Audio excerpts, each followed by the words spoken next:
The start of the Premier League season is just 2 weeks away, and in anticipation of the return of the world's wealthiest and most sanitised football league, which I'm still inexplicably really excited about, I thought I'd take on a suggestion that was put to me by my friend Sam, who some of you may know better as the lad who was off his trolley in my Euro 2020 vlogs, or off his tree, as Greg put it on the vlog from the Germany game. And that suggestion was a look at the most important player for every Premier League team, in my humble opinion, before a ball has even been kicked. We all know who the best player is at every Premier League team. De Bruyne at Man City, Tielemans at Leicester, Lo Celso at Spurs. Some of these things just go without saying, and a video about them would be eminently predictable. The most important player, however, is something quite different. It is the most impactful player, perhaps. The one with the biggest influence upon their team and, quite possibly, the player who the team would struggle the most without. Of course, in some instances, the best player will also be the most important. Lionel Messi is simultaneously Barcelona's best and most important player. The same goes for Henrik Mkhitaryan in the Armenia team, but that won't always be the case. Here are my views on the most important player at every Premier League team. Arsenal. Kieran Tierney. We start with what I found to be one of the toughest selections out of the lot. I had 3 main candidates for Arsenal, and I'll talk you very quickly through who they were and why Kieran Tierney came out on top. My first thought was Pierre-Emerick Aubameyang, who is undoubtedly Arsenal's most ruthless and decisive player when he's at the races. But he has been a little bit hit and miss for the last, 18 months now, and he was outscored by both Alexander Lacazette and Nicola Pepe last season. Next up is Bukayo Saka, who is of course still only 19, but so often provided the creative spark for the Gunners last season. Coming in ahead of the pair of them, however, despite the fact that he is a left-back, is Kieran Tierney. A brilliant fullback with a first-class attitude, Tierney brings energy, solidity, and a real threat down the left flank to this Arsenal team, along with a bit more of a winning mentality. The Gunners looked all at sea when he got injured last season, and I think that speaks volumes about his importance to them. So he narrowly takes this one. Aston Villa. Jack Grealish. On the face of it, a very straightforward decision. Jack Grealish is Aston Villa's captain, he is the club's most talented player, and he was among the most important, in terms of goal contributions, in the entire division last season. Clearly, I have given it to Grealish, but a word must be said for Emi Martinez, who must have won Villa 7 or 8 points on his own last season. He has been inspired ever since Bernd Leno's injury at Arsenal, and only one of the very finest players in the whole division prevents him from making an appearance. Brentford. Ivan Toney. I watched a fair bit of Brentford last season, as I do every season, since they play such good football, so I don't want you to think that this is just me picking the guy who scores all their goals as the most obvious candidate. Ivan Toney did score an awful lot of goals last season, just as he has done for the last 3 seasons, but a quick word is surely owed to Ethan Pinnock. Signed by Brentford for just £3 million from Barnsley in 2019, the 6'4" Lambeth-born Jamaican international was an absolute colossus at the brand new Brentford Community Stadium last season, and certainly warranted consideration. The reality, however, is that Ivan Toney played the most amount of minutes of anyone at Brentford last season, he made the joint most assists, he scored the most goals, a whopping 33, and he will likely have to hit at least double figures this season coming if Thomas Frank's men are to stick around for another season in the Premier League. Brighton and Hove Albion. Yves Bissouma. I have made the very dangerous decision of picking someone who is currently being linked with a move away from the club in the case of Brighton and Hove Albion, and I suppose you could say the same about Grealish at Villa. Knowing my luck, Yves Bissouma will sign on the dotted line for Liverpool, Arsenal or Man United the day before this video comes out, aging it in an instance and making me look very daft. For the time being, however, I have to pick him for Brighton, given the impact upon which he is able to exert on both the attacking and defensive side of their game. I think Lewis Dunk is probably of equal importance to Graham Potter's side, but the Seagulls have had at least, terrific depth at centre-back, whilst the same could not always be said for them in central midfield. So Bissouma is my man. Burnley. Nick Pope. I don't believe it is any exaggeration to say that Nick Pope is one of the best goalkeepers not just in the Premier League, but throughout all of Europe. The statistics back that claim up, at least in terms of Europe's top 5 leagues, but you only need to watch Burnley on a handful of occasions to pick up on the fact that Pope is a masterful goalkeeper. Burnley have had a lot of good goalkeepers over the last decade, though I think Pope is the pick of the bunch, and I suspect he wins them double-digit points returns, or not too far off, compared to a more mediocre goalkeeper across the course of a season. I have to give a quick nod to James Tarkowski, who is so consistent, for Sean Dyche's men at centre-back, along with Chris Wood, without whom Burnley would score about 4 goals a season. But I still think Pope has to take it. Chelsea. N'Golo Kante. This was a tough one between two midfielders who are probably equally adored by the Chelsea faithful, namely Mason Mount and N'Golo Kante. Mount basically plays every minute of every game for Chelsea now, linking their play from midfield and contributing with both goals and assists.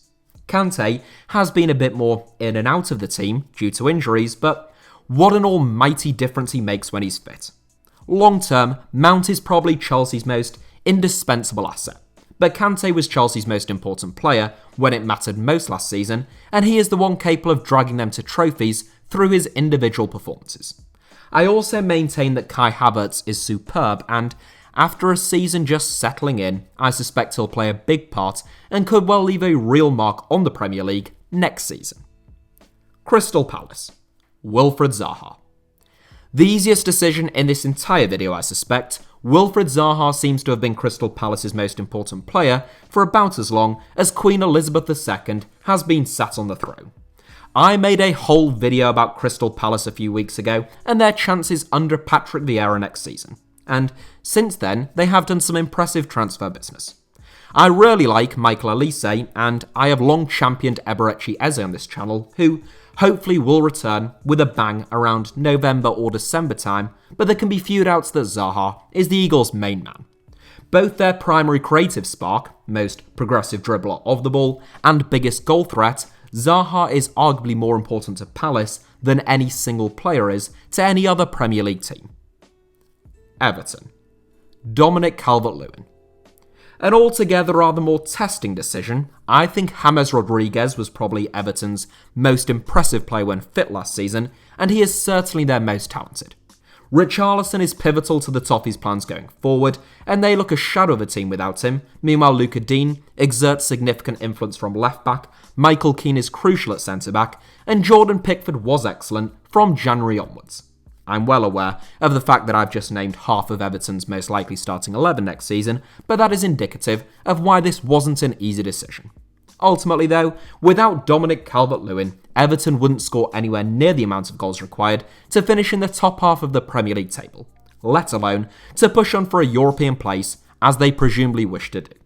Simultaneously a target man and a poacher for Everton, Calvert-Lewin is excellent in the air, he works hard, and he's got really clever movement. What's more, he's still only 24 years old, and he looks to be improving all the time. So, I think that he is the right option. Leeds United. Calvin Phillips. I said I wouldn't just pick the best player for each team, and I think that is the case once again with Leeds United, where my personal opinion is that Rafinha is the club's most talented player. He is in with a shout as their most important, following 6 goals and 9 assists last season, most of which came during the second half of the season. But I have to go with Calvin Phillips. Somewhat doubted by a lot of Leeds fans, and basically unknown to everyone else, before Marcelo Bielsa arrived at Ellen Road, the Argentine lifted everyone who stayed at the club, and has improved many of his players, but none more so than Phillips. He has turned into a Marcelo Bielsa wet dream in terms of his stamina, work rate, and recycling of possession. Absolutely tireless, the amount of miles Phillips clocked up at this summer's Euros provided real insight into his game for those who don't watch much of Leeds. Phillips isn't just some midfield workhorse though, and I wouldn't wish to paint him as such. His quick thinking and range of passing is key to Leeds' incisive attacks and counter-attacks. A quick word for Patrick Bamford, who was outstanding last season, but I've gone with Phillips. Leicester City. Wilfred Ndidi. Maybe the trickiest decision just yet, I've no doubt my selection will divide opinion down below in the comments.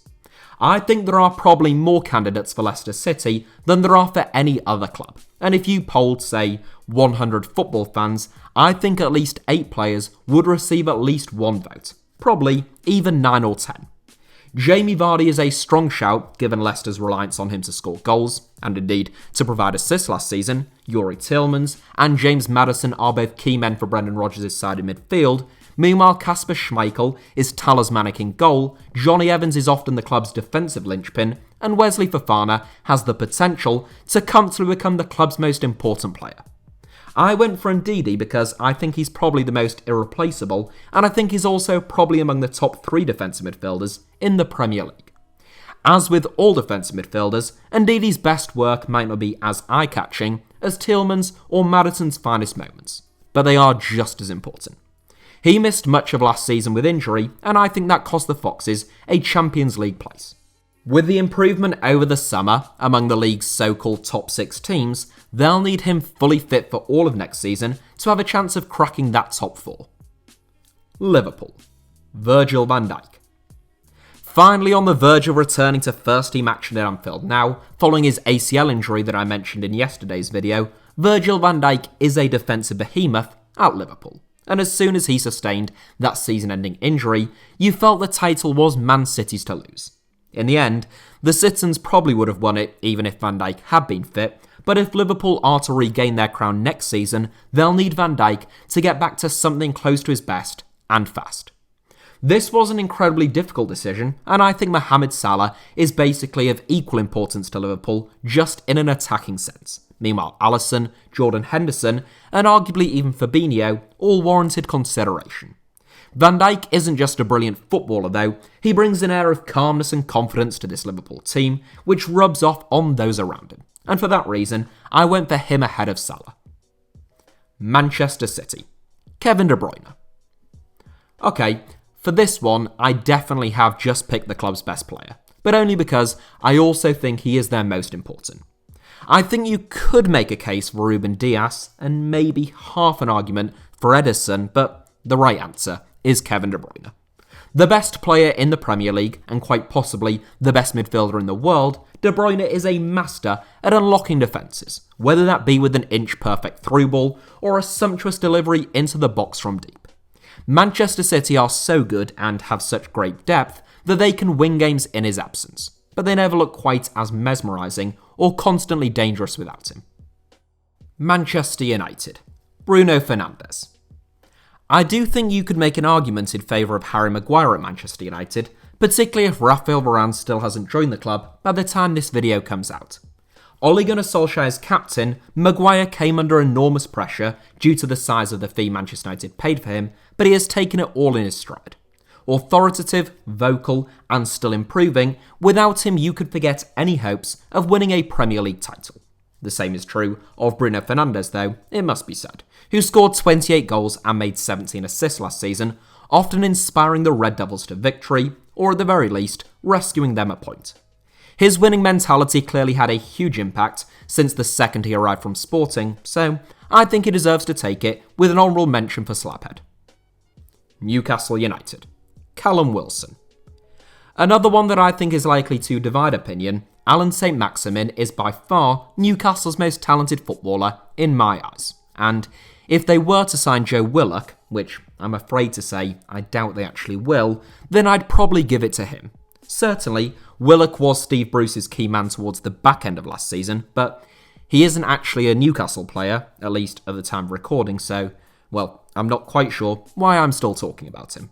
The reason that I picked Wilson ahead of St-Maximin, Dubravka, or anyone else for that matter, is because without him, Newcastle would, without any shadow of a doubt, be relegated. And they'd be relegated with about 5 goals to their name. Wilson bagged 12 in the Premier League last season, 12 goals, which won the Magpies 13 points. And if you discount Joe Willock, Newcastle's next highest scorer in the Premier League was Miguel Almiron, tied with Joe Linton on 4 goals apiece. With that in mind, I had to go with Wilson. Norwich City. Billy Gilmour. Definitely the most controversial selection, even I was a bit nervous about picking Billy Gilmour, because obviously he hasn't yet played for Norwich City in a competitive fixture, and he is still only 20 years old. That being the case, it is possible that Gilmour will only play a bit part role next season. After all, he has only ever made 11 appearances in the Premier League to date, even fewer of which have been starts. Despite all of that though, I think Gilmour is exceptionally talented and that he could play a huge part for Norwich next season. Grant Hanley has really matured over the last couple of years and might be the obvious choice. Todd Cantwell proved his Premier League credentials during the season before last, Timu Pukki is still the Canaries' go-to goal-getter, and Milo Rashica is an exciting prospect as Emi Buendia's replacement. All may be more obvious candidates, but I think if Norwich are to stay up next season, they might need some big performances from their boy wonder on loan from Chelsea, and I think that he is capable of serving them up. Southampton, James Ward-Prowse. I suspect over 90% of people would pick either Danny Ings or James Ward-Prowse for Southampton, and if you had asked me 12 months ago, I'd probably have gone for Ings. The former Burnley star bagged a sensational 25 goals during the season before last, scoring almost half of all of Southampton's Premier League goals. He shared the goal-scoring burden a little more with the much-improved Shea Adams last season, meanwhile Saints Academy graduate James Ward-Prowse only grew in importance. Absolutely pivotal to everything the Saints do well, Ward-Prowse is a tireless runner, a brilliant passer of the ball, and an exquisite set-piece specialist. He is Mr. Southampton. I think he's probably the Saints' best player, and I'm next to certain that he is now their most important. Tottenham Hotspur. Harry Kane. I made a rubbish joke about Giovanni Lo Celso at the start of this video, who I actually quite like, but Harry Kane is quite clearly both Tottenham's best player and by far their most important. Son Heung-min is deserving of an honourable mention, though I do think the gap between him and Kane is almost as large as the gap between Son and Tottenham's next best player. I say that as someone who thinks that Son is borderline world class, but that is just how highly I rate Harry Kane. Lethal in front of goal, devilishly intelligent, and endlessly creative these days, there is not a lot else that you can say about Harry Kane, other than that if Tottenham lost him, they really are in a patch of bother. Watford. Ismaila Sarr. It seemed like one hell of a coup when Watford signed Ismaila Sarr, and even more of a coup when they managed to keep hold of him following relegation. Whilst you would expect a player of Sarr's calibre and pay packet to stand out a mile in the Championship, he did at least live up to the billing, scoring 13 goals, making 4 assists, and winning 7 Man of the Match awards. Emi Buendia, Kiefer Moore, and Ivan Toney were the only 3 players in the division who won more. One of many gems Hull City almost signed under Marco Silva, Sarr proved his class against top-class opposition with a brace against Liverpool as Watford brought the Reds' 44-game unbeaten run to an end in March 2020. He is the outstanding individual within what is currently a rather bloated Hornet squad, and young boss Xisco will require many more moments of magic from him next season if Watford are to survive in the Premier League. West Ham. Tomas Souček. This, I think, was the most difficult decision in the entire video. West Ham's double pivot of Declan Rice and Tomas Souček is among the best in the Premier League, and it was the primary reason, I think, why the Hammers qualified for the Europa League last season, finishing above the likes of Arsenal and Tottenham Hotspur. Clearly, long-term, if they can keep hold of him, Declan Rice is going to be the most important player at West Ham. I think he is probably already the best player at the club, and he came within a hair's breadth of being my choice as the Hammers' most important player right now as well. But, and it is a big but that I mulled over for quite some time, I think Tomas Souček may be even more important to West Ham than Rice, albeit not by much. The big Czech forms a brick wall in front of West Ham's back four alongside Rice, brilliant at getting a foot in and robbing an opponent of possession. He isn't spectacularly gifted on the ball, but he is progressive and shrewd in his decision-making. What's more, Souček is an absolute menace in both boxes. Defensively, he wins everything. Going forward, he hit double figures for goals last season from defensive midfield. 10 goals in total, which is the same as Raheem Sterling, Edinson Cavani, and Pierre-Emerick Aubameyang. I'd say he just about edges it. Wolverhampton Wanderers. Raul Jimenez. When Wolves won promotion from the Championship, I thought they were probably the best visiting team I had ever seen at the KCOM Stadium, now the MKM Stadium, whilst we had been in the second tier of English football. When they qualified for the Europa League in their first season back in the big time then, I wasn't all that surprised. Nor was I when they followed it up with a second successive 7th place finish. However, in each of those 2 seasons, Wolves had Raul Jimenez leading their line, bagging 17 goals in his debut campaign and an incredible 27 in the season that followed. They were without him for most of last season, losing him after he had scored 4 goals in the first 11 games of the season to a skull fracture, and boy did it show. The loss of Jimenez to Wolves, not the skull fracture. Wolves went from scoring 51 goals in the Premier League to scoring just 36, and they slipped from 7th all the way down to 13th. There are other decisive players in the Wolves squad, but whilst my supposed doppelganger, Fabio Silva, is so young, they really have no like-for-like replacement for Jimenez to lead that line, so the Mexican becomes our final inclusion. So that is it for today's video, but thank you all as ever for watching. Give us a like if you enjoyed it, let me know your thoughts down below in the comments, and make sure that you are subscribed and have notifications turned on as ever for HITC Sevens. You can also find me on Twitter or Instagram via the username @HITC Sevens on both, should you feel so inclined.